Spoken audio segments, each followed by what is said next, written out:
قیامت کی نشانیوں پہ میں کچھ سوالات کرنا چاہ رہا ہوں. ابھی تک کون کون سی نشانیاں ہیں جو پوری ہو چکی ہیں آپ کے لیے؟ میں اس کا جواب آپ کے سٹائل میں دیتا ہوں. پاکستان میں تو ساری ہو چکی ہیں, یورپ امریکہ بہت خوشحال ہے.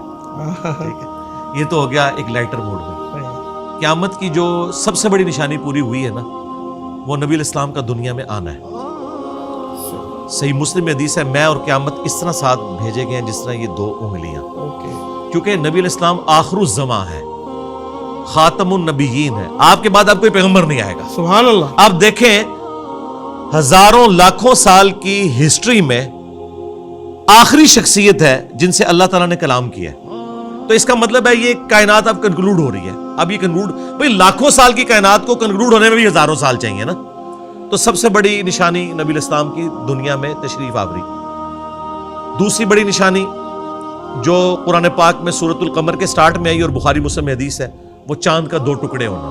یہ وہ نشانی ہے جو پوری ہو چکی ہے. ٹھیک ہے, اس میں بھی الفاظ ہیں, ہاں شق القمر ہو گیا, قریب آ گئی قیامت, اور چاند ہو گیا 2 ٹکڑے.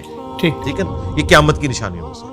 باقی یہ جو قیامت کی نشانیاں جو ہمارے ماڈرن اسکالرس پوری کرنے کی کوشش کر رہے ہیں پچھلے 40-50 سال سے, اینڈ آف دی ٹائم کی سیریز چل ہاں رہی جی ہاں جی, ہیں. قرب قیامت کی جو نشانیاں صرف ہمیں بتائی گئی ہیں,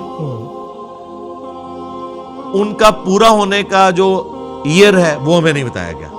ہمارے نزدیک جو بڑی بڑی نشانیاں پوری ہوئی ہیں وہ یہ ہیں. اس کے بعد پھر بخاری مسلم میں ہے کہ عرب کی سرزمین کے اندر جو بلڈنگز کا بننا, پتلی پتلی لمبی لمبی جی عمارتیں, یہ ہے. اچھا. پھر اس کے بعد عورت اپنی مالکن کو جنم دے گی. اب یہ لٹریچر کی زبان میں بات ہو رہی تھی کہ یعنی جو عورت اپنی مالکن, ہاں یعنی اس کے گھر نہیں, اس کے گھر جو بیٹی پیدا ہوگی نا, ایک معنی تو یہ ہے کہ اس کے گھر جو بیٹی پیدا ہو رہی ہے نا, وہ اپنی ماں کے ساتھ ویسا سلوک کرے گی جیسے ایک مالکن اپنی ملازمہ کے ساتھ کرتی ہے. اور یہ تو ہمیں پاکستان میں قیامت کی بیٹیاں ماؤں کو ذلیل کریں گی, ذلیل کر رہی ہیں جی. لیکن اس کو اس انداز میں کہا گیا, ٹھیک ہے نا.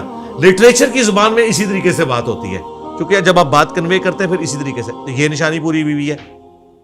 باقی تو جو یہ نشانیاں جنگوں کے اعتبار سے ہیں, اس میں قیامت کی نشانیاں تو نہیں, لیکن نبی علیہ السلام نے اپنی وفات کے بعد جن جنگوں کی پریڈکشن کی تھی, چاہے وہ تاتاریوں کے ساتھ ہماری جنگیں ہوں, رومن اور پرشین امپائر, لیکن ان میں قیامت کی نشانی کا ذکر نہیں ہے. آپ نے بتایا تھا کہ میرے بعد ایسا ہوگا.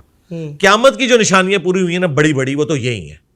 باقی یہ جو ہر تیسرے چوتھے دن غزوہ ہند بنا کے بیٹھے ہوتے ہیں, بھائی غزوہ ہند ہونا ہے بالکل قرب قیامت میں. صحیح ہے. اس کا اس جہاد کے ساتھ کوئی لینا دینا نہیں ہے جو یہاں اتنے, اس کا انڈیا پاکستان سے کوئی تعلق نہیں ہے. نہیں, کیا پتا اس وقت انڈیا پاکستان اس طریقے سے ایگزسٹ کرتے بھی ہیں کہ نہیں, کیونکہ اس میں الفاظ ہیں سورۃ النساء میں کہ جب مسلمان ہند میں یہ معاملہ کریں گے نا تو پھر ندا دی جائے گی کہ دجال نکل چکا ہے. صحیح ہے. ٹھیک ہے, یہ دجال جب نکلے گا نا, یہ اس وقت غزوہ ہند ہونا ہے. یہ تو میرے بھائی ہمارے پرانے بزرگ بھی جو سومنات پہ بھی حملے کرتے رہے, انہوں نے بھی غزوہ ہند بنایا ہوا تھا.